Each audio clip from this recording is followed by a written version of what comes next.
Pasensya na guys, yan lang tayo nakapag video. Kasi busy po sa trabaho. Oo, nandiyan na naman. Ay, halika muna, interviewin kita.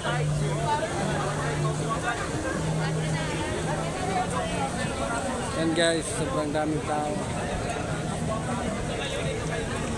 Ay, ikaw ba yung, sir, ikaw yung bago, sir? Opo, sir. Sa nalagay ka sa sabaw? Ito, sir. Kamusta naman yung ano nyo? Yung trabaho yung maghapon? Medyo, medyo mahirap pero masaya. Yan talaga. Dapat i-enjoy lang yung trabaho. Tsaga, yun. Kapag may tsaga, may nilaga. Oh, dito pala yung mga guwapong vlogger, oh. Yung idol kong si Daddy Sen Vlog. Shout out sa mga taga-Kamso. Yan, oh. Punta yan, kapatid ni Diwata. Ang poging-pogi, oh. Kamusta yung binili mong sasakyan? Oh, narotes mo na? Bukas reveal. Ha? Natin? I-reveal mo na bukas? Swerte talaga. Kaiba talaga ang ang kapatid ni Diwata. Guys, sobrang daming tao, ang daming vloggers. Yan, nandito si Boy Abunda. Boy Abunda.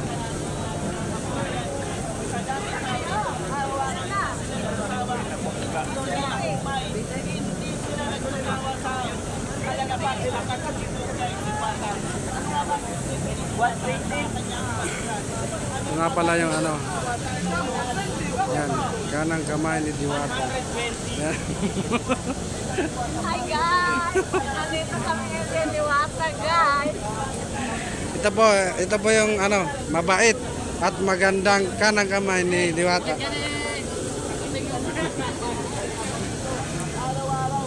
Abangan nyo guys yung outing namin sa next week. Huwag mong i-vlog yung outfit natin, surprise yun!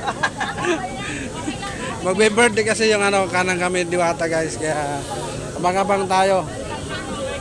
Kasi yun, biyahe namin pa Cavite. Outing, hindi ka sasama. Sophia, kamusta? Ha? Surprise nga yan eh! Surprise nga yan, binlog mo! Surprise pala. Surprise na sinabi. Gago yan eh! Alam mo sila! Yan po, may bago na naman kami. Naraw. Kaya po kan late eh. Yan po. Boss, mahal video, boss. Boss, mahal video, boss.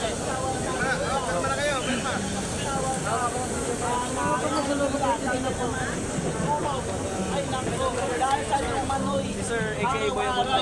Hindi sila nagsasawa dito sa Diwata. Hindi talaga si Boy Abunda napapakante. Dito talagang nakikita natin sa likod. Ayan, kung saan pa sila galing. Alam mo kung saan pa sila galing? Nasa Davao pa sila. Para lang puntahan si Diwata. Alam niyo kung saan pa yung galing yung iba. Alam niyo kung saan pa sila galing.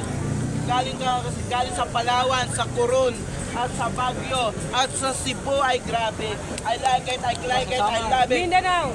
Taga Mindanao at mga taga Samar. Shoutout sa mga taga Samar dyan. Iba talaga si Diwata. Sir, I love it. Talagang dinadayo. Shoutout naman, sir, sa... Shoutout sa Ilocosur. Ayan, Yan. shoutout ako sa inyo sa mga tropang bisita kami dito. Sa tropang bisita. Ay, naku, nanonood tayo dito sa Diwata Paris Overload. Nagkakagulo ang mga tao rito. Araw-araw, lagi tinitiis si Diwata. Lagi na lang sinisilip si Diwata. Ano nga bang meron si Diwata dito sa Parisan? Ano ba ang merong birtud sa kanya na wala si Tito Boy? Maging si Tito Boy talagang nagulat sa nangyayari dito. So, guys, naku, huwag kayong kukurap dahil lalabas si Diwata. Ang alam ko si Diwata mamaya magpapa-interview sa akin, aabangan natin si Madam Diwata. One-on-one interview, aangusin natin na interview si Madam Diwata. Kasi maya-maya busy pa siya at ito ay sasagutin niya. Sasagutin niya ang lahat ng baratang na binibigay sa kanya. Dahil sa nag-viral yung sa ilalim ng tulay, no? Dahil yung mga issue kay... yes, correct. In-interview, wala pa, lalabas pa, busy pa. Paglabas niya, magpapa-interview sa akin para lang sagutin lahat ng mga paratang sa kanya at talaga naman minahal siya ng taong bayan dito sa Parisan, sa Diwata. Talaga naman walang sawang mga tao rito na talaga naman pati si Tito Boy hindi ako makapag-move on sa mga ganap dito, sa mga nangyayari dito. Ay naku, I like it. Happy Father's Day sa inyong lahat. Kaya guys, huwag kayong kukurap. Walang pipikit, walang hihinga. Dahil dito sa Diwata Palace Overload, grabe. Alam nyo na kung sino yung nagsasalita. Alam nyo na kung sino ang sa inyong harapan. Kaya kaibigan, night, tay, ngayong hapon, pag-usapan natin sa isang oras. Ako po si Boy Abandon. At ito ang nagsasabing, tara, himayin natin si Diwata. Pisilin natin, kaladkarin natin si Diwata para ilabas yung kanyang mga sasabihin mamaya. Kaya don't forget guys, hahanapin natin si Diwata. Mamamaya-maya pa lang yan. Sasugutin niya na ni Madam Diwata, yung mga nag-interview sa lalim ng tulay. At walang alam dyan si Madam Diwata na ito hindi umano impact na nagpa-interview doon sa isang tatay sa lalim ng tulay. Aalamin natin dahil kasyak-syak at shocking lahat.